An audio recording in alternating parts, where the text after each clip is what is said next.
Any last words to be spoken on the subject? A few additional bed concerns in page 57. Bedding is very important. Pause. Yes. When my children switch homes, I make it a rule as a way to not just clean hygienic wise, but spiritually cleanse the place. So after, like my kids' dad has his kids over for the weekend, when I do stay there, I change all the bedding. And then I've made it apparent for him to realize to change the bedding after kids spend the night. And it helps prevent germs, first of all, or the spread of germs. But also there's an energetic essence that we carry. And when we lay on our head on this pillow, right, knock on the wood, energy flows to and from objects and is held within the object. So we have a pillow for each child, and each child uses that pillow. This is another way to spiritually protect your children. So clean pillowcases on weekly. Bedding is very important. I do this also in my home. We have 2 homes, and we do a lot of laundry and a lot of packing up bags, because it's a lot to supply 2 homes. So my kids have an overnight bag that they take to and from. Sometimes his dad brings me the clean laundry, sometimes I bring him the clean laundry. Regardless, it gets done weekly. Bedding is very important. 100% natural fiber sheets are the healthiest for you and the planet, and are also the most comfortable. Also, for quality sleep, a solid color is best for sheets. For romance, choose a warm, earthy color. This would include any shade of red, orange, pink, yellow, brown, beige, or a darker shade of cream. For some people, brighter colors such as red or bright pink or orange might be overly stimulating. So go for a more muted tone. If you tend to have trouble sleeping due to overexcitement or anxiety, check the appendix for specific magical properties of colors. Also choose a warm or earthy color for the rest of the bedding. It's okay to bring in other colors such as blue, green, or black. Just make sure they're present in the form of light accents, such as a couple of small throw pillows or throw blanket. This is getting into that feng shui of things. This is because these colors are cooling and are not This is because these coolers are cooling and not conducive to coziness in the bed or warmth in the relationship.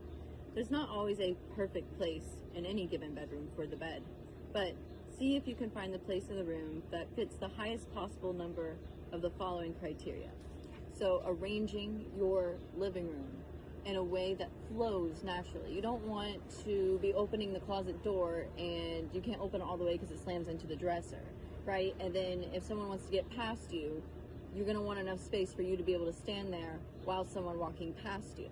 So this is where when I walk into a home, if I cannot fit my baby carrier, my whatever it's called, the car seat, on my hip as I walk through the space, I ain't doing it, because I shouldn't have to turn sideways to get through a space.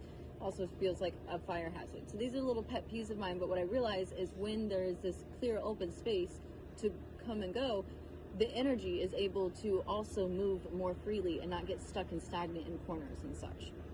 Same with spirits.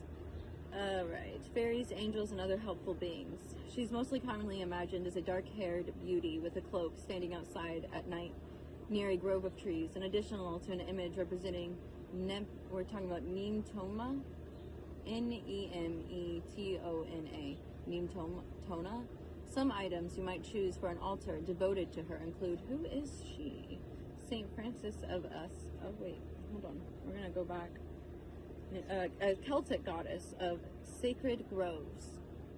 Has a very deep and mystical presence that encourages feelings of reverence and devotion. She's an excellent helper to call upon to bring very high spiritual vibrations to your space. I like to call on her to help with space clearing and set the tone for my meditation area. She's especially fond of the outdoors, and she's also good to call on to bless and consecrate.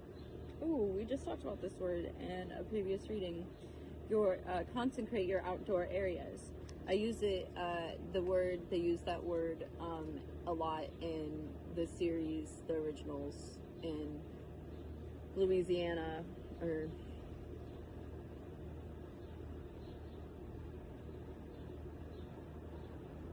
Baton Rouge. That's not it. the place, the saints go marching one by one,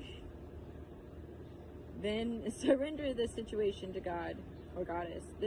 All that is, and follow my intuitive hunches.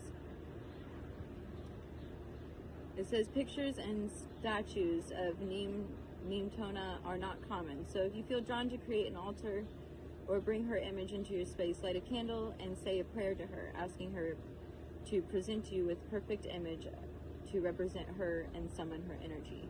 So if you're not sure where or what your deity or goddess, whatever you choose to call on, you're not sure what they like, just ask them, what do you like? What would you like for me to put on my altar to represent you? And then as you develop that relationship, that communication style, go throughout your day and notice the signs, and you might find something very obvious that goes, oh, is this what you like? Oh, is this the offering you would prefer?